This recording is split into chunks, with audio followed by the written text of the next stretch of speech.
Yeah, absolutely. I mean, it'd be a fun win for us. I think win Sunday day.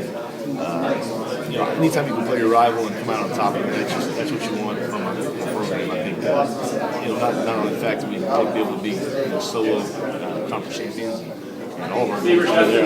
How much feel big time season kind of knocks on our belt. You said last year after the game that they did some things that defensively you guys hadn't seen the whole year on film.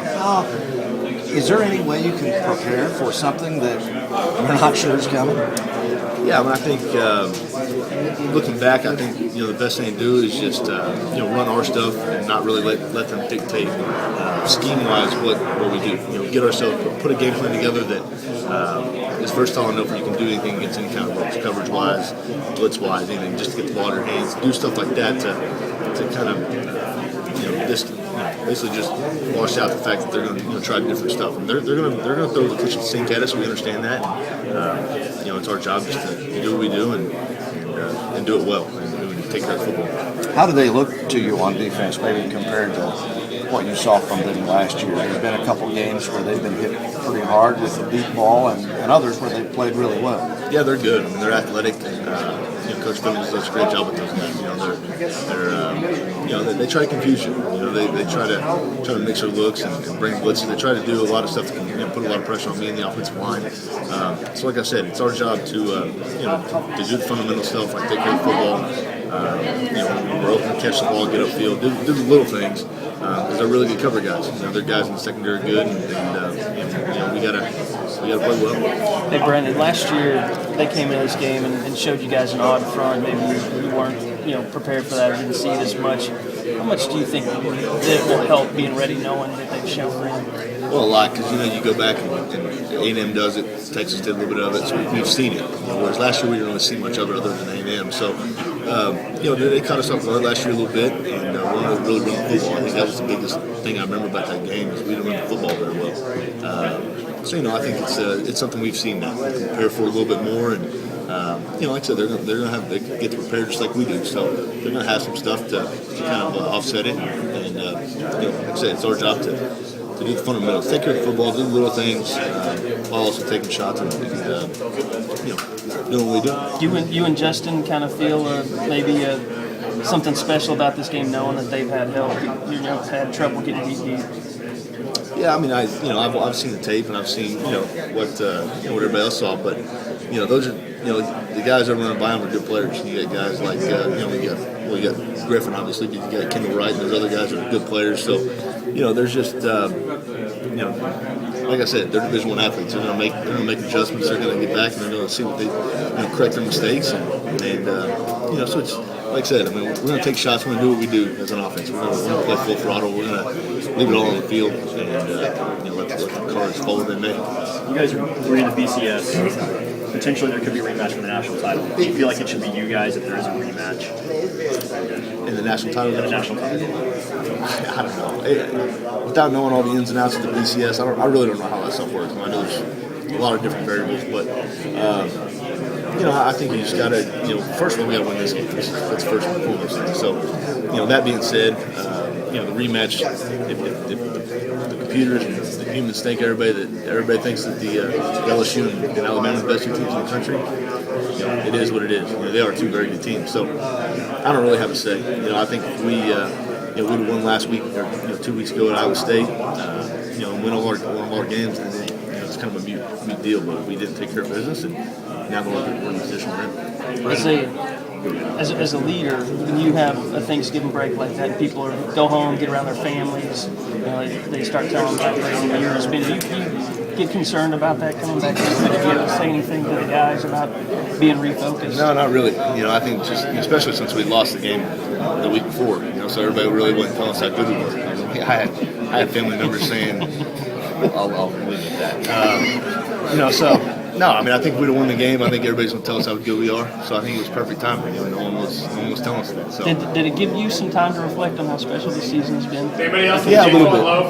A little bit. I think it's hard to do, being around it all the time. It's so hard to do. Everything happens so fast. So, to sit back and we're 10-1, and someone I was talking to made a good point. if we take away the Iowa State loss, and say we lost to A&M earlier in the year, and we were 10-1 at that point, I think everybody would be pretty excited where we're at.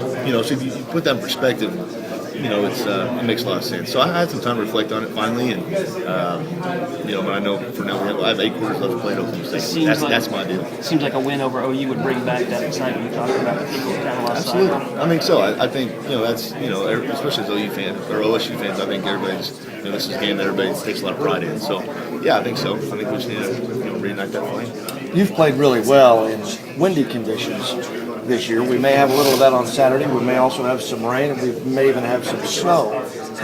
If that happens, how does that affect how you grip the football, how you throw it, and changes that might have to happen in the offensive game? Unfortunately, if it's not snowing, I don't know. I've never played in the snow, but if I need to, I can throw gloves on, throw the ball better with gloves on to begin with.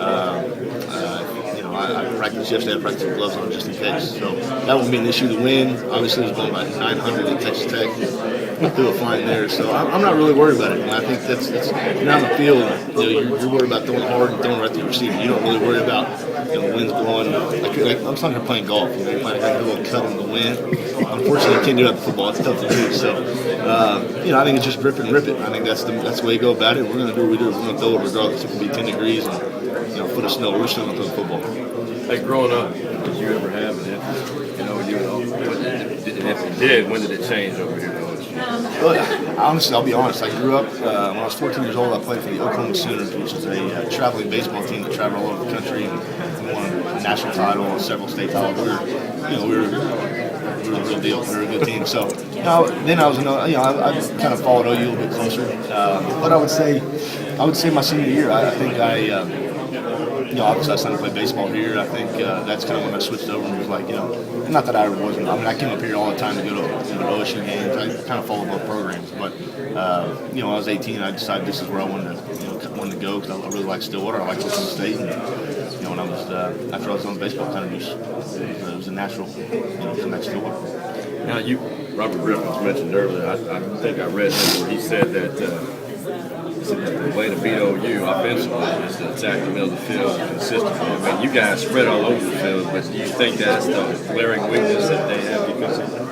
I don't know. It's I think everybody just says that because they took some shots on the field with Kendall. I think that's it's easy for him to say because they ran right by him.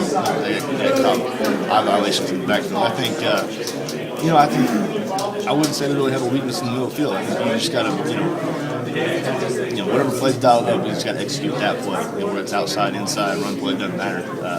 Because they can cover. They got good cover guys, and I don't really see any big gaping holes in their entire defense.